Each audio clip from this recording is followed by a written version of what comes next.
Saudara dan saudariku yang terkasih, pada hari ini saya ingin berbicara tentang jangan salah menilaiku. Inspirasi ini datang dari perikop Injil Markus bab 3 ayat 20 sampai dengan 21. Baik, sebelum memulai refleksi ini, baiklah saya membacakan lebih dahulu perikop ini, Injil Markus bab 3 ayat 20 sampai dengan 21. Sekali peristiwa, Yesus bersama murid-muridnya masuk ke sebuah rumah. Maka datanglah orang banyak berkerumun pula, sehingga makan pun mereka tidak dapat. Waktu kaum keluarganya mendengar hal ini, mereka datang hendak mengambil dia, sebab kata mereka, ia tidak waras lagi. Demikianlah sabda Tuhan. Terpujilah Kristus.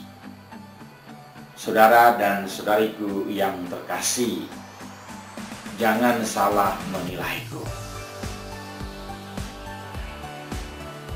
Banyak kali kita membuat penilaian yang salah karena pertama sekali kita tidak mengenal orang itu, atau kita tidak mengetahui hal itu, sehingga kita membuat penilaian yang salah. Akhirnya kita menilai orang berdasarkan perspektif kita. Dari sisi kita tidak melihatnya dari sisi orang yang melakukannya. Yesus Kristus dia tahu bahwa adalah Tuhan, penuh kebijaksanaan, melakukan hal-hal yang baik. Ternyata dilihat sebagai orang gila, orang yang tidak waras. Itu karena memang saudara dan saudariku yang terkasih, keluarga-keluarga ya relatif, sahabat kenalannya, banyak yang tidak tahu tentang Yesus, tidak tahu tentang misi Yesus Kristus, tidak tahu bagaimana pelayanan Yesus Kristus terhadap orang-orang terpinggir atau orang-orang kecil, orang-orang miskin. Dalam Injil yang barusan kita dengar ini bahwa banyak orang datang berkerumun dia. Kecintaannya pada orang lain, pada misi Kristus, misi yang emban itu pada orang lain. Bagaimana melayani orang lain sampai sehabis-habisnya. Jadi Yesus membuat pelayanan yang total terhadap orang yang membutuhkan. Saudara dan saudariku yang terkasih, ini juga menjadi satu tantangan bagi misionaris, para imam, para suster, bruder, yang kadang harus meninggalkan keluarga untuk pergi melayani orang lain. Kadang juga memfokus perhatiannya pada pekerjaan, pada pelayanan misi. Akhirnya kurang ada waktu untuk keluarga. Dan kadang-kadang keluarga sendiri juga tidak mengetahui bagaimana kehidupan seorang imam, kehidupan seorang religius ya, bruder, suster dalam tugas-tugas karya pelayanan. Banyak orang menduga bahwa ya orang-orang seperti ini ya tidak memperhatikan keluarga. Dan banyak yang begitu pikirnya menjadi imam atau menjadi suster, menjadi bruder, itu untuk memperhatikan keluarga. Nah, ini satu hal yang memang mungkin salah dipahami. Sehingga kadang-kadang kita salah menilai orang. Makanya kalau saya memberi judul, jangan salah menilaiku, Yesus mungkin berkata kepada keluarga-keluarganya, dia bilang, jangan salah menilaiku. Aku datang bukan untuk melaksanakan kehendakku sendiri, tapi melaksanakan kehendak Bapa. Kehendak Bapa adalah melayani orang.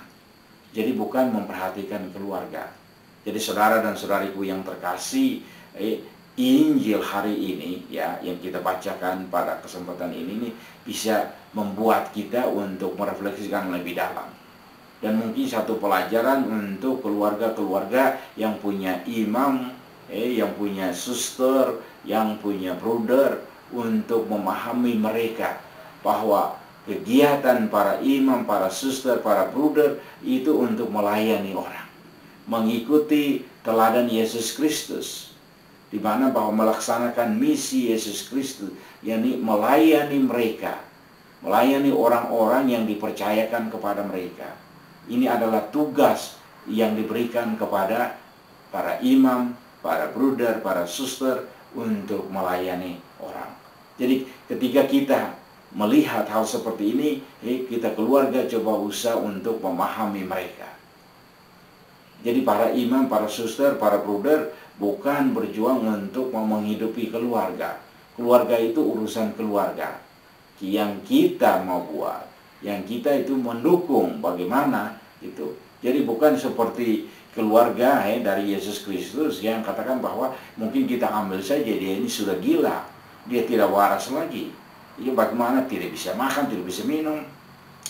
Saudara dan saudariku yang terkasih, ini banyak kali terjadi pada para imam, para suster, para bruder ketika mereka melayani. Karena begitu banyak orang, kadang-kadang juga mereka makan terlambat, minum terlambat, istirahat terlambat.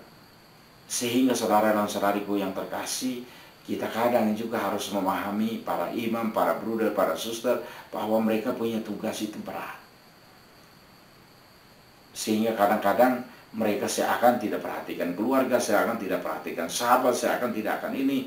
Jadi kadang-kadang kita menuntut bahwa ini dia tidak telepon saya, dia tidak teks saya, dia tidak omong dengan saya, dia tidak kunjung saya, dia tidak perhatikan saya.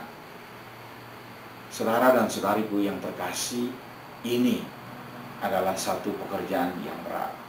Jadi kita kadang-kadang keluarga salah menilai kita punya orang-orang sendiri. Makanya kalau mengutip kata-kata Yesus seperti yang ini, bahwa mereka tidak mengerti. Mereka tidak mengerti bahwa Yesus harus melayani orang banyak. Jangan salah menilaiku. Jangan salah menilai orang lain.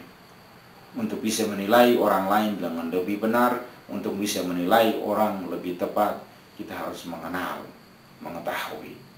Sehingga saudara dan saudariku yang terkasih, sekali lagi semoga ayat-ayat kitab suci hari ini yang kita dengar dari Injil Markus bab 3 ayat 20 sampai dengan 21, bahwa kecintaan Yesus pada orang sampai-sampai mereka tidak dapat makan.